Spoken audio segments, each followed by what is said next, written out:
While recovering from COVID-19, President Biden made an announcement that his closest allies had been pushing for over a couple of weeks now. President Biden has decided to step aside as the presidential nominee and running for a second term for the president, making way for a new Democratic presidential nominee. So what does it mean for the November elections? I have with me the ORF America's Executive Director, Dhruva Jaishankar, to talk about that. Many thanks, Dhruv, for joining us at this late hour from DC, but I believe it must be a buzz with President Biden's Sunday announcement. Yes, in fact, the last week has been very eventful from a political standpoint in the United States. Obviously, many developments, but I think the big, it wasn't entirely a surprise because I think there'd been some reports about it earlier. But this afternoon, around 2 p.m. Local time in the East Coast in the U.S., President Biden announced officially that he would not be running for the presidency again in November. But Dhruv, there's just 107 days left now for the election. Has this announcement come too late? And what does it mean for Team Kamala Harris, if at all she is nominated?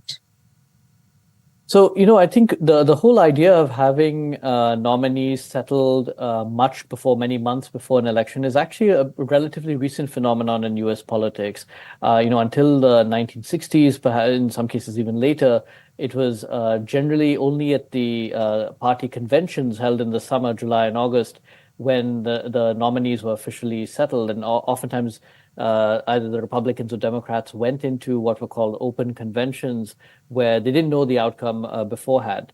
So it's a relatively new phenomenon that you'd had this series of primaries with pledged delegates where people would vote. It in some ways became more democratic. People would vote, and whoever the delegates were at the convention were basically pledged to one candidate or the other.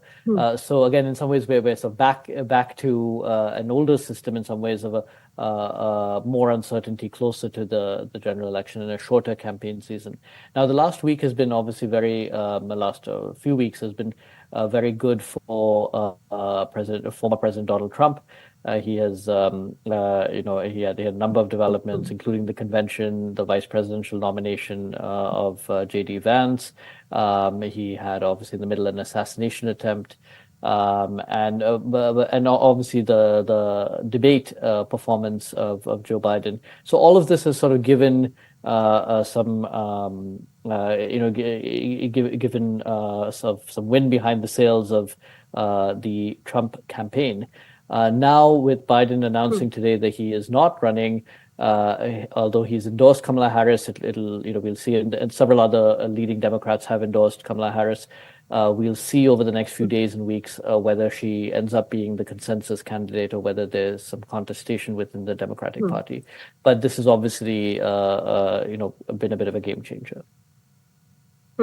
But Dhruv, we haven't seen some of the biggest names, Democratic names there. Consider Barack Obama here, Nancy Pelosi here, immediately backing Kamala Harris. We've only seen that coming from President Biden himself and from Bill Clinton. So where does it leave her at the moment? And are there any other names as well? Any surprise candidates who might like to throw their hat in the ring? It's unclear. Again, there's some rumors doing the rounds. We'll see what announcements there are. Again, we don't know. For some of the party grandees, such as former Speaker Nancy Pelosi, former President Barack Obama, may not want to tilt overtly before the convention in favor of one candidate. Although in both their cases, they have past associations with Kamala Harris, and it's quite likely at some point they will back her, whether overtly or not. Nancy Pelosi also, being from California, has supported her in the past, as has former President Barack Obama. So I think it remains to be seen. Several others have, people who might otherwise think of running would be looking at the vice presidential nomination. Who does Kamala Harris pick to be her running mate between now and November? So all of that will be clarified in the next few days and weeks. But it remains to be seen whether any major Democrats choose to contest Kamala Harris's nomination. Obviously, her being the sitting vice president and having the endorsement of the sitting president will carry a lot of weight. So she obviously starts in a very strong position. Dhruv, there's a lot of commentary also, as you touched upon the subject of a possible running mate for Kamala Harris. Now, a lot of people saying that it has to be a white, considering Kamala Harris is a person of color. Do these elements matter when it comes to electing a running mate?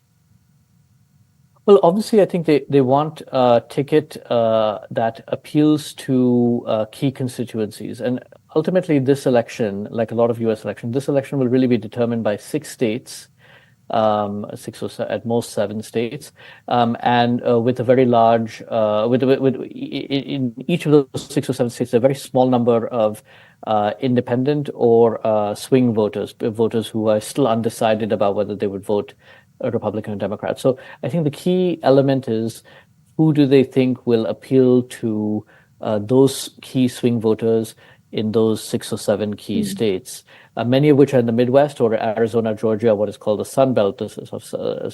So I think these are the considerations that are going into the vetting process that will obviously start from today.